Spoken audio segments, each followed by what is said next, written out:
To add a new customer into Powercode, simply go to the Accounts dropdown and click on Add.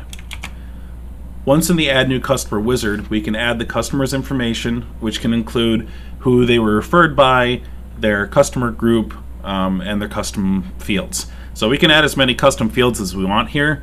You can see that I've added a How Did You Hear About Us field. That way I can track where my new customers and prospects are coming from. And in this case, we'll just pick the radio ad. Now, the other detail here is that we've added the customer's email address, which is autofilled as the customer's username for their portal access. We'll move on to the Location tab, which is where we're going to add the customer's address. Now, if we have any problems with geolocating the address, we can fill in our own latitude and longitude here.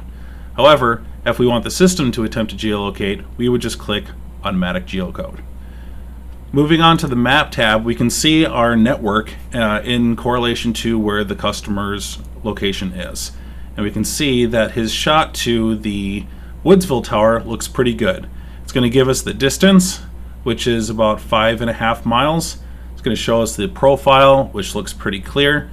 But if that's not good enough, we can also look at other towers in the area just by clicking on those tower icons.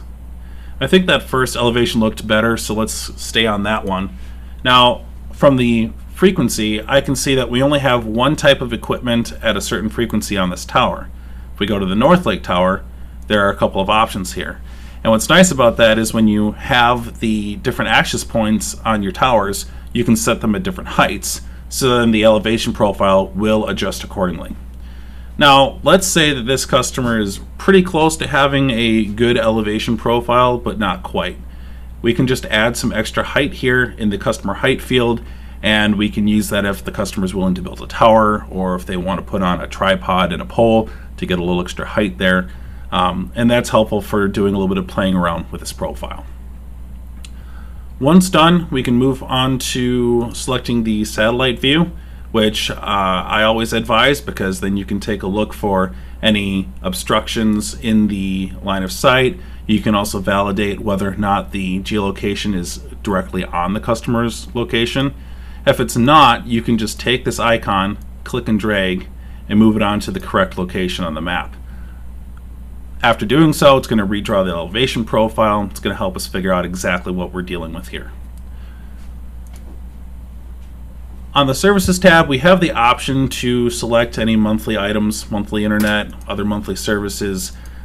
This is just to make the process easier on activation, so you don't have to go in and add those services later. But by all means, it's a personal preference. You can add them here now. You can add them on the account later. However you want to do it, it's completely up to you. On the Billing tab, most of this information should be standard. The defaults that you set in the system will show up here. You shouldn't really have to manipulate this much. But if you have taxes that change by region, you might have to set the customer into a specific tax zone. Here I have a couple of counties. I'm going to choose Sheboygan County in this instance, and I'm ready to add the customer, so I'll click Complete Setup.